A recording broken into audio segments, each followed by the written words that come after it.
Ang programang ito ay hatid sa inyo ng Air 21. Sagot ko, padala mo!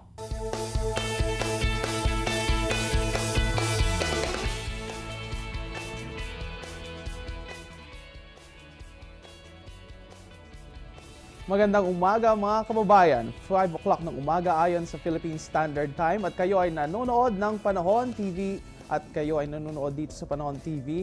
Laging nangunguna sa pagbibigay ng napapanahong weather information. Ngayon po ay araw ng Miyerkules, May 21, 2014 at live nga dito sa Pag-asa Weather, Flood and Forecasting Center.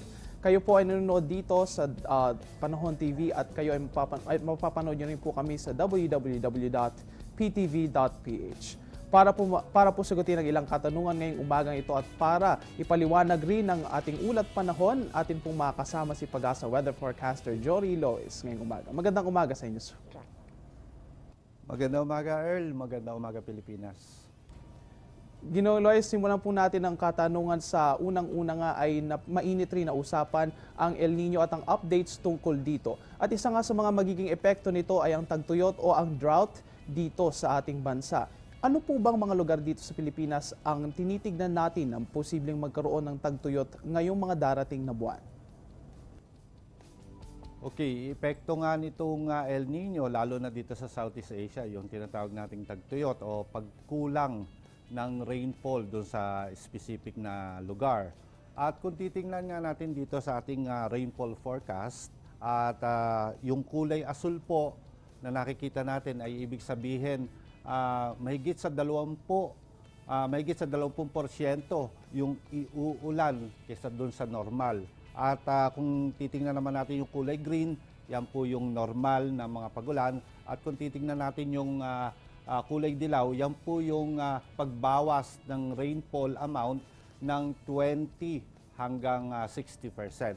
So, kung titingnan po natin itong mga images or mga mapa ay makikita po natin na within 5 months, hindi pa natin nakikita talaga yung sinasabing magkakaroon ng drought. Kasi at that time naman talaga, yung impact nitong El Nino ay hindi pa naman talaga mararanasan o mafe-felt. Pagdating lamang po ng last quarter ng ating taon, saka makikita natin talaga yung impact niya. So, sa sunod-sunod na buwan, may inaasahan pa rin tayong mga pagulan, maliban lamang po dito sa Western Luzon at dito sa may Visayas din at parte ng Mindanao, magkakaroon lamang ng pagkukulang ng 20 hanggang 60% ng mga pagulan. Pero yung talagang way below normal, hindi pa po mararanasan. So, yung tagtuyot, hindi pa natin talaga makikita. Maaring sa mga susunod na buwan pa, maaring sa November, December, or sa next year pa. Yan nga mga kaibigan, ayon kay Ginoong Lois, wala pa naman tayong inaasahan o tinatayang magkakaroon ng tagtuyot o drought dito sa Pilipinas sa mga susunod na buwan. Kung ito man ay magaganap, maaaring ito ay mangyari later this year pa, mga buwan ng Nobyembre o Disyembre. At dito naman sa mga next months, ay asahan lang natin ang lessened rainfall, ngunit hindi naman magkakaroon ng tagtuyot. Ginoong Lois, isa nga sa mga countermeasures na ginagawa ng pamahalaan at isa sa mga paghahanda na kanilang ginagawa ngayon ay ang cloud seeding operations dito sa selected areas sa Pilipinas. Para po sa mga hindi nakakaalam, maaari niyo po bang ipaliwanag kung ano ang cloud seeding at paano ito ginagawa at paano ito hinahanda at ano yung percentage ng success nito sa mga lugar kung saan ito ay ginagawa? Kailangan po ng water vapor yung tinatawag nating surface para po sila mag-condense. At yung surface na yon, pinapakita po rito o kumbaga kinakailangan yung tinatawag nating condensation nuclei. At sa cloud seeding operation, nagbubudbud po tayo ng tinatawag nating silver iodide or kahit po yung pangkaraniwang asin para po ma-enhance yung condensation. Mapabilis po ang paglaki, pagtaas nitong mga kaulapan para po makapagbigay ng mga pag-ulan sa lugar na yon o sa kinakailangang pag-ulan doon sa lugar na yon. Ngunit meron lamang po tayong dalawang bagay na dapat tandaan kung tayo nagka-cloud seeding. Unang-una po, stability ng atmosphere. Ano po yung stability ng atmosphere? Meron pong unstable, stable, tsaka neutral. Pagka po unstable ang atmosphere, ibig sabihin yan, malakas po o mataas ang tsansa na magkaroon ng mga pagulan sa lugar na yon. At kung stable naman, kahit po anong gawin natin cloud seeding, mahihirapan pong lumaki yung ulap at magbigay ng mga pagulan. Pangalawa pong bagay na matandaan natin ay yung tinatawag na wind transport o yung pagdadala ng hangin dito sa mga kaulapan na kumbaga mabubuo. Okay. Sa taas po kasi ng atmosphere natin, malakas po ang hangin. So, kailangan po, bago tayo mag-cloud seeding operation, alam po natin kung ano yung bilis ng hangin at alam din natin kung ano yung direction nito. Dahil kung basta-basta na lamang po tayo magka-cloud seed, baka ho lumaki man at tumaas yung ulap, baka ho sa iba o sa ibang lugar magkaroon ng mga pag-ulan. Ng cloud seeding ay isang measure na ginagawa upang magkaroon ng pag-ulan sa isang lugar at ito ay ginagawa sa pamamagitan ng pag-sprinkle o pagbigay ng iodine sa mga clouds upang sila ay magkaroon ng mas malaki na condensation at para sila ay magdulot ng pag-ulan sa isang lugar. Ngunit may iba ring factors sa success rate nito at yan nga yung wind transport at ang stability rin ng atmosphere sa isang lugar. Ngunit ginagawa pa rin naman ito ng ating pamahalaan. Yun nga mga kaibigan, isa rin sa epekto nitong panahon natin ngayon ay ang kasulukuyang pag-init, ang pagiging consistent na higit nito sa 30-degree mark. Ano po ba ang mga naitalang highest temperatures kahapon? Earl, naitala kahapon ng pinakamainit na temperatura. Dito po sa Cabanatuan City, nakakuha po ng 39 degrees Celsius. Samantalang itong Tugigaraw at Isabela, pareho po silang 38.7. Samantalang dito sa Metro Manila, parte ng Metro Manila, ito pong NAIA, 37.9. At dyan naman po sa Sangli Point, Cavite, ay nakakuha tayo ng 37 degrees.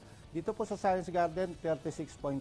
Ibig sabihin, halos naging kaparehas lang po yung nakuha nating maximum temperature kahapon at nung nagdaang isang araw. Yan nga mga kaibigan, kahapon naitala natin dito sa May Luzon ang pinakamainit na temperatura na umabot ng 39 degrees Celsius at inaasahan na mananatili ang ganitong consistent mark ng temperature sa mga susunod na araw. Ginong Lois, dito naman po sa mga parte sa mga pangunahing lungsod dito sa bansa sa Metro Cebu, Metro Davao at dito rin sa Metro Manila, ano po ba ang inaasahan nating aabot na heat index ngayong araw na ito? Okay, patuloy pa rin ang epekto nga nitong ridge na high pressure area. Kaya po inaasahan natin na magiging maalinsangan pa rin yung ating mararamdaman dito sa Metro Manila. So inaasahan natin na aabot hanggang 40.1 degrees centigrade yung mararanasan po o yung mararamdaman ng ating katawan. Dito sa Metro Cebu, 38.4 at dito sa Metro Davao ay 37.8. Paunawa po, ang mga temperatura na to ay base po sa shaded area o nasa silong ka.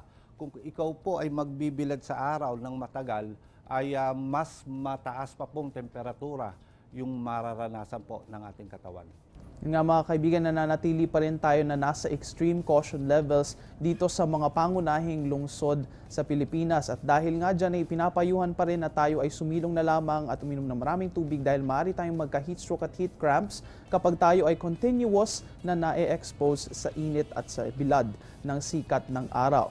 Para po ating tapusin ang ating bahaging ito ng ating programa, Ginong Lois, ano po ba ang inaasahan nating panahon ngayong araw na ito? Bumalik po ang epekto nitong ITCC at sa ngayon ang kanyang axis ay dito po sa may Southern Mindanao. At dahil po rito inaasahan natin magkakaroon ng mga pag-ulan dito po sa buong Mindanao, kasama na rin po dyan yung lalawigan ng Palawan. Dito naman po sa Luzon, apektado pa rin tayo ng ridge ng high pressure area at dito naman sa Kabisayaan yung easterlies. Ibig sabihin yan, yung dalawang lugar na yan makakaranas pa rin ng maalinsangan at mainit na panahon. Sa mga susunod na araw, ganun pa rin yung ating mararanasang panahon hanggang sa tuluyan nang magparamdam itong habagat. Pero so far sa ngayon, hindi pa natin nakikita na magiging active itong habagat. So yung onset ng rainy season medyo sa susunod pa sigurong week. Yan nga mga kaibigan, nananatili namang maganda ang pagtaya ng ating panahon ngayon. Bagamat umiiral ang ITCZ o Intertropical Convergence Zone dyan sa may Mindanao, magiging mainit rin ngayong araw at bibigyan namin kayo ng mas marami pang impormasyon tungkol dyan mamaya sa aming 5 a.m. weather forecast. Maraming salamat Ginoong Lois para sa lahat ng impormasyon na inyong binigay sa amin ngayong umagang ito. Ngayon naman mga kaibigan, silipin natin ang ilang astronomical data mula sa Pag-asa. Ang ating sunrise ay 5:27 ng umaga at ang ating sunset mamaya ay 6:18 ng gabi. Ang buwan naman ay magpapakita 11:39 kagabi at inaasahang lulubog itong mamayang 11:33 ng umaga at may illumination ito na 56%. At sa May 21 ay makikita natin ito sa last quarter phase nito. Ang last quarter ay ang phase ng buwan kung saan kalahati nito ay makikita dahil nasa right angle ito ng araw at ng mundo. Normal na nagpapakita ang buwan sa ganitong phase ng hating gabi at nawawala ng tanghali kinabukasan. Ngayon naman nating alamin ang tide variations mula sa NAMRIA. Ang low tide kagabi ay naganap 10:05 ng gabi at nagkaroon ito ng babaw na negative 0.08 meter. Habang ang high tide naman ay mamayang 2:30 ng hapon at aabot ito ng 1.04 meters. Kami po ay magbabalik dala ang iba pang impormasyon matapos ang ilang paalala.